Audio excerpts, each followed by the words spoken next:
रोसड़ा प्रखंड का एक गांव है बैजनाथपुर। बैजनाथपुर गांव में आजादी के बाद से लेकर अब तक सरकारी नौकरी करने वाले लोगों की संख्या सैकड़ों में है। लेकिन यदि हम यह कहें कि इन नौकरियों में सबकी पसंद की नौकरी यदि कुछ है तो वह है शिक्षक। अधिकांश लोग शिक्षक बनना पसंद करते हैं और प्रारंभ के समय में भी शिक्षक के पेशा से जुड़े लोगों की संख्या अधिक थी और वर्तमान में भी शिक्षक के रूप में लोग कार्यरत हैं। बताया जाता है कि प्रारंभिक दौर में लोग ट्रेनिंग करते थे और नौकरी प्राप्त करते थे। उस समय कम वेतन हुआ करता था, फिर भी बैजनाथपुर गांव के अधिकांश लोग सरकारी नौकरी में शिक्षक के रूप में नौकरी प्राप्त करना अपनी महानता समझते थे और वे शिक्षक की नौकरी बैजनाथपुर गांव के लिए पहली पसंद बनती गई। बताया जाता है कि गुरुजी के नाम से प्रसिद्ध स्वर्गीय रामोदार चौधरी उस गांव से शिक्षक के रूप में सर्वप्रथम नौकरी प्राप्त किया था, वह भी सरकारी। इसके बाद यह संख्या बढ़ने लगी और युगेश्वर चौधरी ने बाद के दिनों में शिक्षक की नौकरी प्राप्त की। उनके ही समकालीन महेंद्र नारायण चौधरी ने सरकारी नौकरी प्राप्त की और वे शिक्षक बने। रामोदार चौधरी, युगेश्वर चौधरी एवं महेंद्र नारायण चौधरी के बाद भी शिक्षक बनने का दौर जारी रहा और बच्ची बाबू के नाम से सुप्रसिद्ध राम ख्याली चौधरी भी शिक्षक की नौकरी प्राप्त की। हालांकि कुछ दिनों के बाद उन्होंने इस पद को त्याग दिया, लेकिन यह क्रम लगातार बढ़ता चला गया और श्री प्रमोद नारायण चौधरी, रूपम चौधरी, भुवनेश्वर चौधरी, रामेश्वर पौदार, निर्मला राय, पवन चौधरी, रामविलास चौधरी, हरेंद्र नारायण चौधरी, नरेंद्र नारायण चौधरी, महेश्वर यादव, रामोदार चौधरी, राम पुकार चौधरी, जीवस चौधरी, सुरेश चौधरी, दिलीप यादव, गगनदेव चौधरी, ममता कुमारी, राम बाबू चौधरी, ऐसे बहुत सारे नाम हैं जो प्रारंभिक दौर में भी शिक्षक बने और वर्तमान में भी शिक्षक के रूप में कार्यरत हैं। ऐसे नामों की कतार और लंबी हुई और रामचंद्र चौधरी, मंटून चौधरी, नंदन चौधरी, आशा चौधरी, सरिता चौधरी ने नौकरी प्राप्त की। नौकरी का यह कालक्रम चलता रहा और लोग शिक्षक बनने को बेताब दिखते रहे।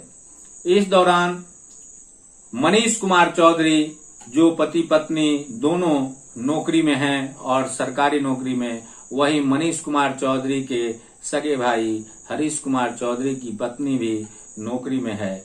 यह महज विशेष है कि मनीष एवं हरीश के पिता श्री रामविलास चौधरी भी सरकारी नौकरी में हैं और इस प्रकार से बहुत सारे ऐसे लोग हैं जो बैजनाथपुर गांव में सरकारी शिक्षक के पद को प्राप्त किए हैं। और हम इस खबर के माध्यम से यह बताना चाहते हैं कि बैजनाथपुर गांव शिक्षक की नौकरी पसंद करते हैं। हालांकि एक दो नाम छूट भी गए होंगे जो शिक्षक की नौकरी करते हैं, लेकिन शिक्षक के नौकरी के बाद भी इस गांव में नौकरी करने वाले लोगों की संख्या कम नहीं है।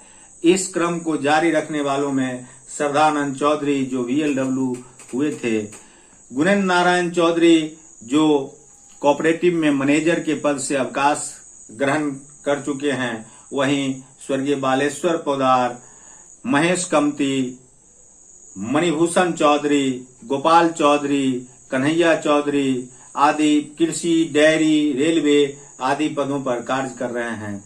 जबकि LIC में AAO के पद पर अमित चौधरी कार्यरत हैं। वहीं कैशियर के पद से सेवानिवृत्त होने वाले रविंदर चौधरी बैंक में कैशियर थे, जबकि बैंक में ही असिस्टेंट जनरल मैनेजर के पद पर नीरज चौधरी अभी कार्यरत हैं। वहीं देवेंद्र चौधरी पंचायत सचिव के पद पर थे। पंकज कुमार चौधरी रेलवे में, राम कुमार चौधरी ब्लॉक में एवं स्वर्गीय रामप्रीत कमती कोऑपरेटिव में, जबकि बिंदेश्वर कमती कोऑपरेटिव से रिटायर किए हैं, जबकि परमेश्वर कमती हाई स्कूल में चतुर्थ वर्गीय कर्मचारी के रूप में कार्यरत के बाद अब अवकाश ग्रहण कर चुके हैं। जितेंद्र नारायण चौधरी कृषि विभाग में थे, जबकि राम रतन पासवान पीएचडी में थे।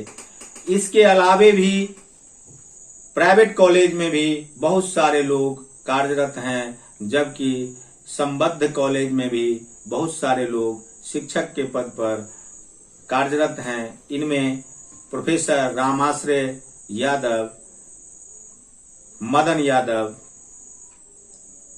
राम बिहारी चौधरी समेत कई लोग हैं जो शिक्षक पेशा से जुड़े हुए हैं। अगर हम सामान्य भाषा में कहें तो बैजनाथपुर गांव में शिक्षकों की भरमार है। ठार बसरिया पंचायत का महज 4 वार्ड इस गांव में है, लेकिन नौकरी की संख्या सैकड़ों है। पूर्व से लेकर अभी तक सरकारी पदों में सबसे अधिक नौकरी इस गांव के लोग शिक्षक के रूप में करते आए हैं और अधिकांश लोगों को लोग गुरुजी के नाम से संबोधित करते हैं। और चूंकि वे अवकाश ग्रहण कर चुके लोग भी अब तक गुरुजी के नाम से ही प्रसिद्ध हैं और यह गांव हमेशा की तरह आज भी शिक्षक की नौकरी के लिए अपने बच्चों को बीएड तक की शिक्षा, एमएड तक की शिक्षा दिलवाकर, टीईटी परीक्षा पास करवाकर शिक्षकों बनने की कतार को लंबी करने में जुटे हुए हैं। यदि आपको यह वीडियो अच्छा लगा हो तो इसे लाइक, शेयर, कमेंट करें और देखते रहें संजीवनी बिहार, हर गांव की अनोखी खबर।